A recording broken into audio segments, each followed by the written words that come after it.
Hi, I know that I said that we'll get started with the UI, but before that it occurred to me that I really need to cover who this course is intended for. Before I can start, I want to give you an outline of what kind of skills and knowledge you should have at a minimum going into it. This is not intended to be a hard course. But at the same time, it is definitely not intended for those just coming into programming for the first time.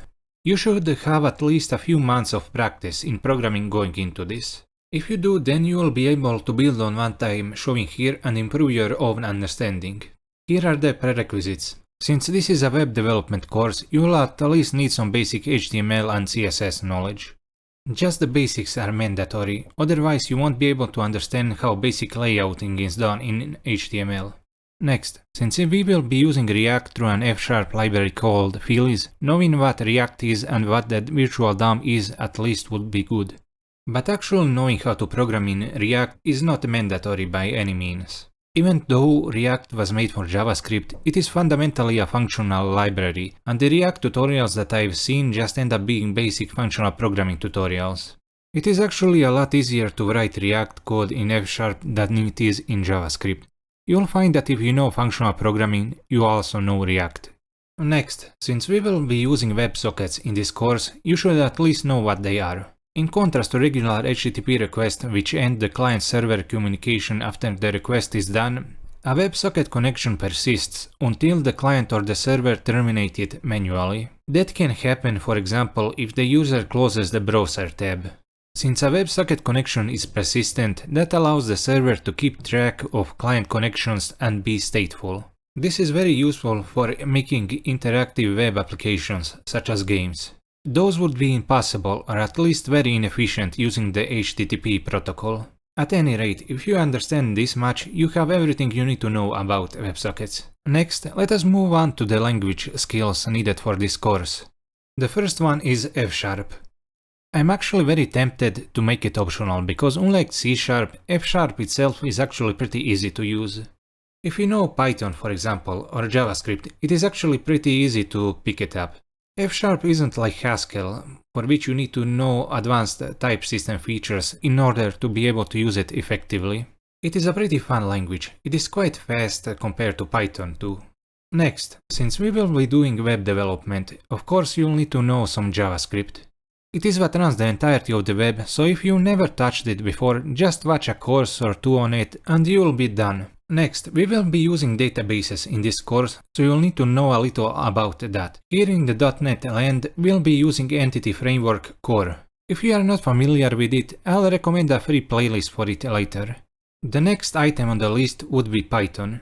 In the later segments of this course, we'll be doing machine learning, so that is what we will be using it for. You just need to know the basics, and Python is probably the easiest language to learn in the world. Apart from F#, all of these software technologies are very widely used, so you won't be wasting your time learning them either way.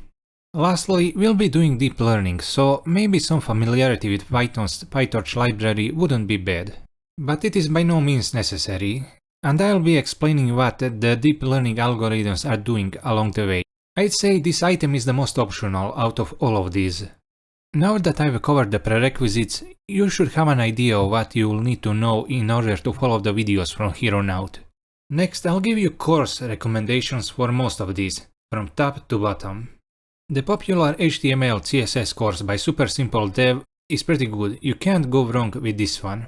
Next, let me recommend a React course. I've gone over it from start to finish and I thought it was pretty good, but I didn't benefit too much from it, as so much of it boils down to understanding the fundamentals of functional programming. Still, I did learn a little bit. At 12 hours, it is quite long, but it might be worth the investment depending on who you are. React currently is a very popular library, and as I said, despite it being made for JavaScript, it is actually a far better fit for F#. Next, let me show you some WebSocket related videos. YouTube is a really useful resource for learning. Just pick one of these, but if you want my recommendation, go with this guy's stuff. He has videos about using WebSockets in all kinds of languages. You can really see how much he loves WebSockets. I love them too. WebSockets are amazing. You'll get a lot from learning about WebSockets.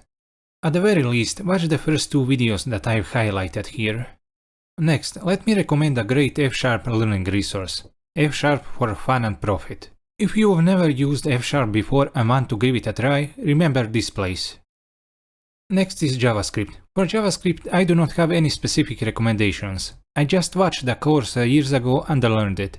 It is the most popular language in the world, so pick whatever. For Entity Framework Core, I'll recommend the course by Jasper. It is the funny looking British guy here. He's very good at explaining, I'm very envious of him. Going back to the list, like with JavaScript, I do not have any Python specific recommendations, sorry about that. But unlike JavaScript, Python is very popular and you won't have trouble locating learning resources for it. It is a very beginner-oriented language, but I recommend you don't get addicted to it. Lastly, for deep learning, I do not have any specific recommendations either. I learned it by reading papers and watching courses, most of which are out of date now. If I had to recommend anything, I remember DeepMind had some good learning resources.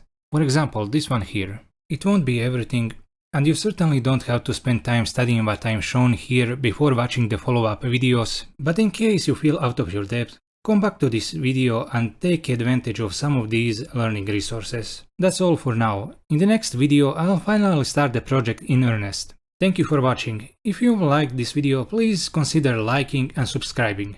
Until next time.